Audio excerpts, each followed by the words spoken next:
Hi Jamie, it's Sandy Thal at Prime Motor Cars, Mercedes-Benz in Scarborough, Maine. And now we're going to talk about the console. And this area here is your console. And there are many things here. And I want you to know Mercedes-Benz has made it so that there are multiple ways of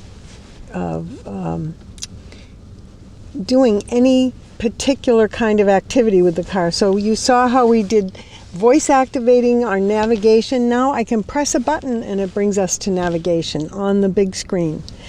So then I can go to radio, I can go to media if you have an MP3 player or some other kind of device. I can go to telephone, and I can go to vehicle settings. So these are the vehicle settings up here. So any button that I touch here will affect what I see on the screen above. Your hazard button, if you need that.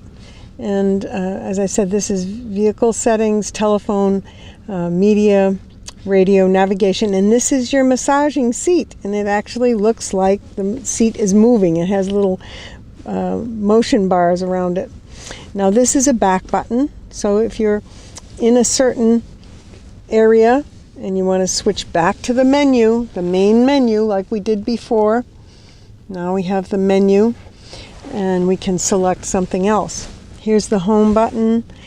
This button works for your start and stop functions. So when the engine, you come to a full stop at a stop sign and the car is fully warmed up and fully charged up, every time you get in the car, this little green light will come on with that circle around the A, and that means that you can not waste gas at a stoplight because the car will shut off when that light is on. If you don't care for that, it does make the car shudder a tiny bit when you restart the engine, because the engine fully shuts off, and it does save a lot of gasoline, and that's why they do it. But if you press that button and you no longer see the light, then you will no longer have that function working. But you will have to do it each time you get into the car. Now, this is your dynamic select button, and that one will help you to choose the right driving mode. Every time you get in the car, it comes on in comfort. If I press it forward, it goes to sport. If I press it again, it goes to individual. If I pull back on it, it goes back to sport, back to comfort, and I could choose eco.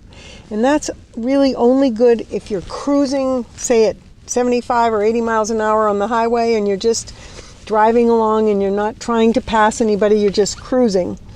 That will save you fuel. But most of the time, people leave it in comfort, and then when they need the sport aspect, they can get some extra power by changing to the sport on the dynamic button. Now here is the Matic Suspension, and you can see that it has a little arrow, a car with a little arrow, and that will raise the vehicle up 2 or 3 inches, which could be very handy if you're in a place that has speed bumps. This is your parking camera. If you can see that P with a little camera, and that is very important when you're driving. It's going to help you to park the car automatically.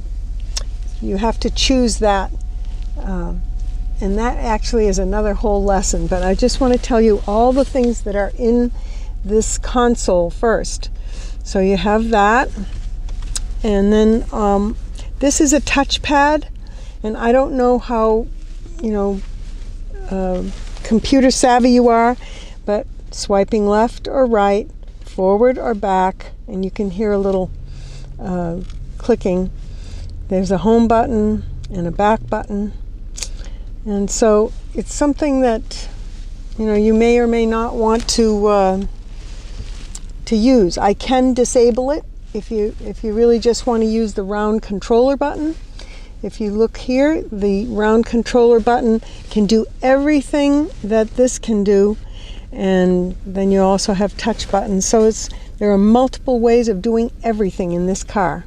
Now if you press this, This one will shut off the whole screen. It shuts off everything on the whole screen, turns black, goes to black. When I press it again, it comes back on. So you don't want to do that unless you just don't want to have any input from your nav or your telephone or anything.